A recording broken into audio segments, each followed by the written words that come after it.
Alice de Maillard, vous êtes conseillère métropolitaine du Grand Lyon, vous m'avez précisé, dans l'opposition, puisque Tout à vous fait. êtes républicaine. Tout à fait, groupe Les Républicains. Groupe Les Républicains à la région comme... Tout à fait, comme à la ville de Tassin. Les auditeurs et les auditrices, quelquefois, ont Tout du à fait. mal à comprendre, surtout avec l'éclatement aujourd'hui des pensées et des partis.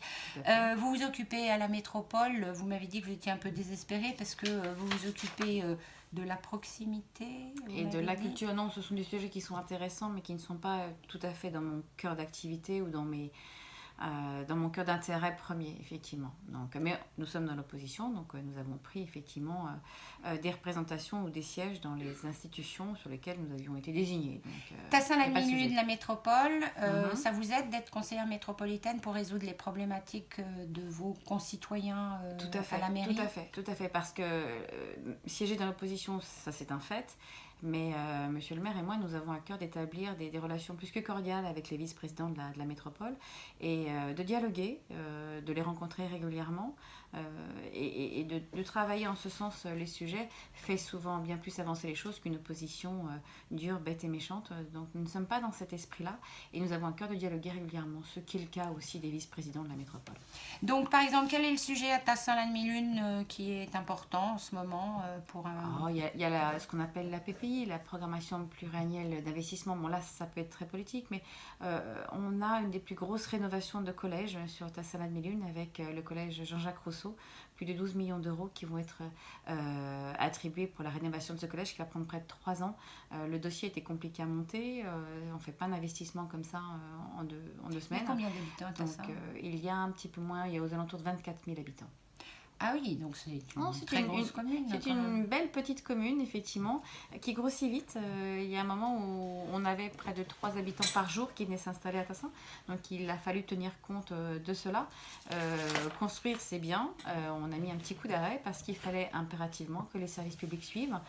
Qui dit des habitants dit des écoles. Et après les écoles, il faut penser au collège. Et après, il faut penser au lycée, il faut penser aux crèches, il faut penser tout ce qui est équipement petite enfance. Il faut aussi penser à permettre les gens de se divertir, de se cultiver, la médiathèque, l'atrium.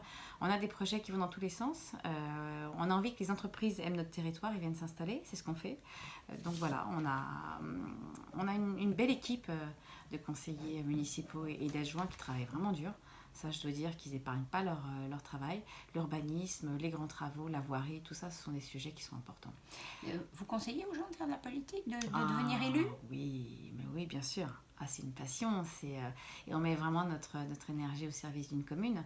Quand on rentre en comité d'adjoints le soir, voilà, pendant 2 heures, 2h30, 3 heures, on va traiter des sujets qui ont trait à notre vie quotidienne. Quand on est en conseil municipal, qui est vraiment la résultante de toutes les actions qu'on a fait dans les semaines auparavant, ben voilà, là, on acte du fait des décisions qu'on va prendre et on oriente la politique de la commune en fonction de ses intérêts, ce qu'on croit le mieux pour elle. La proximité. La proximité, la relation avec les habitants. Non, c'est un vrai plaisir.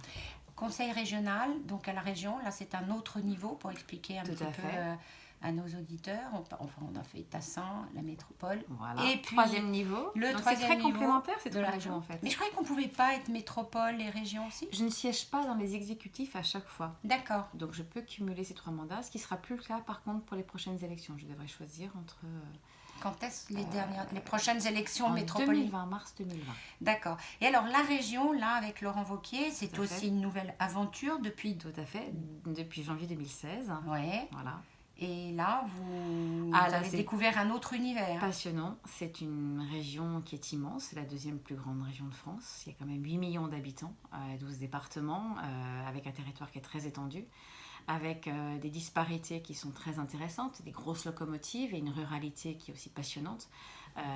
Des agriculteurs et des métropoles ultra dynamiques, Lyon, Saint-Étienne, Grenoble. On est face à des territoires qui bougent énormément.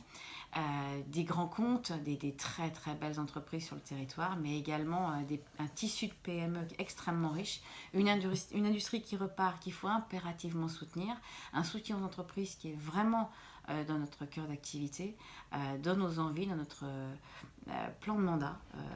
Voilà, donc c'est ça qui est extrêmement intéressant. Vous avez, depuis que nous avons commencé cette interview, Alice de Maillard, conseillère régionale, métropolitaine et municipale de Tassin-la-Demi-Lune, vous avez beaucoup parlé d'entreprise. Alors ça, c'est votre, on va dire, deuxième vie, parce que vous êtes une professionnelle des ressources humaines, vous avez travaillé en Chine, à l'ambassade de France, vous avez travaillé en Angleterre, donc vous connaissez bien, disons, le monde de l'entreprise hors les murs. Aujourd'hui, vous travaillez à l'OL. Quelle est votre valeur ajoutée? Vous y faites quoi? Parce que l'OL, c'est gigantesque.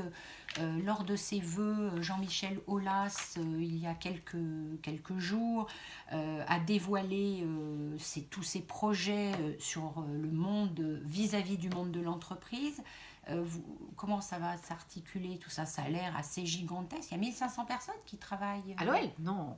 Non. Qu'est-ce qu'il a dit? Alors, j'ai pas compris. Expliquez-moi. Alors, qu'est-ce qui s'est... un petit topo sur l'OL. Il faudrait inviter quelqu'un de l'OL qui vous parlerait précisément. Mais vous faites partie de la fondation et des entreprises. Vous allez nous parler des entreprises, de la cité des entreprises. C'est un petit peu moins de 400 salariés. Et le chiffre que vous retenez, 1500, c'est effectivement, on a des prestataires, on a de très nombreux prestataires sur le stade. Et un match en jauge pleine, sur un beau derby par exemple, ou un OL Marseille, peut faire travailler jusqu'à 2500 salariés les soirs de match.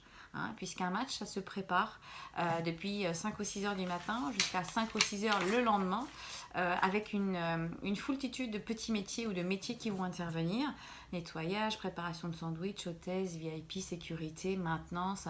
On est vraiment sur énormément de métiers différents qui vont intervenir pendant les 24 heures avant le match et après le match, puisque le stade doit être en mode opérationnel en permanence. Quand un match a lieu le soir à 21 h un dimanche soir, il va se terminer donc 2 fois 3 quarts d'heure plus la mi-temps après. Et les spectateurs quittent le stade, les équipes de nettoyage interviennent déjà pour que le stade soit complètement opérationnel le lendemain matin à 8 h. D'accord. On a une véritable offre tournée vers l'entreprise. Ça, c'est quelque chose qui est assez récent, qui effectivement est arrivé avec l'entrée dans le Groupama Stadium. Et cette offre entreprise marche extrêmement bien. Ça, c'est le côté OL. Je ne suis quand même pas habilitée complètement à en parler. Mais c'était parce voilà, pour faire le contexte. Le contexte. Alors, avec vous, la Fondation. Jean-Michel Aulas et la Fondation ont souhaité évoquer la Cité de l'innovation sociale en arrivant sur ce nouveau stade. Et dans ce cadre-là, la Cité des entreprises pour l'emploi a pris naissance il y a 2 ans et demi, inaugurée d'ailleurs par le préfet de région et par Laurent Wauquiez, sur le stade même. Nous avons construit un lieu dédié à ça. C'est un accueil réservé aux entreprises. Des entreprises qui ont des besoins de recrutement. Donc nous organisons pour elles, tous les 15 jours, des job dating. Ah oui. Voilà. Et nous accueillons 4 à 6 entreprises pour des job dating qui leur sont totalement dédiés avec des thématiques très précises. Je vous donne un exemple. Le 6 décembre dernier, hôtellerie-restauration, avec 8 hôtels ou restaurants de la région qui ont émis des besoins de recrutement. Donc nous avons pris leurs offres d'emploi et nous avons sourcé les candidats, nous les avons préparés et nous leur avons présenté. Je ne fais pas ça toute seule, je ne pourrais pas. L'OL non plus. Donc nous sommes en partenariat avec le Pôle emploi et une équipe dédiée totalement au projet qui nous aide à sourcer les candidats, ainsi qu'un cabinet de médiation et de recrutement à Vaux-en-Velin qui s'appelle Nécessité, dirigé par Abdel Belmokadem, avec qui nous travaillons maintenant depuis 2 ans et demi. Donc restauration hôtellerie le 6 décembre, banque et assurance le 20 décembre, traitement collecte déchets récupération le 17 janvier, 31 janvier télécom, 14 février la Saint-Valentin, mais ça va être de la relation client. Donc voilà, 28 février, voilà, je vous dis un peu vous avez une mémoire fabuleuse. Donc voilà, on enchaîne, on ne s'arrête pas, les besoins sont là, les entreprises sont très présentes. On s'addresse à nos entreprises partenaires, on a près de 3000 entreprises partenaires au niveau de l'OL. Mais toutes les entreprises, comment? Mais elles sont dans un fichier tout simplement, ce sont Parce nos que Pôle emploi, oui, Pôle emploi, lui, ce sont les gens qui candidats, demandent, les voilà, candidats. Et on va dire que nous, on travaille sur toute l'OL travaille, moi, je travaille sur la relation entreprise, et c'est toutes les entreprises de l'agglomération qui sont intéressées. Donc c'est une opération gracieuse. Ah oui. Ben oui, on est sous l'égide de la Fondation dans l'axe RSE du groupe. D'accord. Donc voilà, c'est un projet d'équipe. Mais alors vraiment, ça c'est vraiment le mot qui est extrêmement important. Tout seul, l'OL peut bien bouger ses petits bras, il ne trouvera pas les candidats.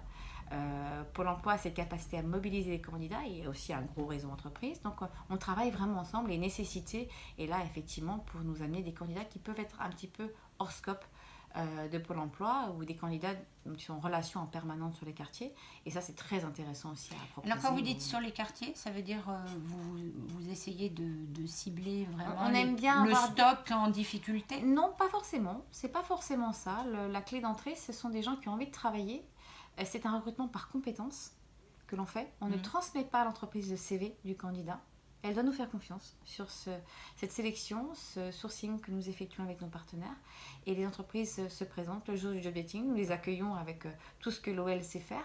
Et on leur présente les candidats sous des petits entretiens de 15 minutes. Et alors, les résultats, c'est mis en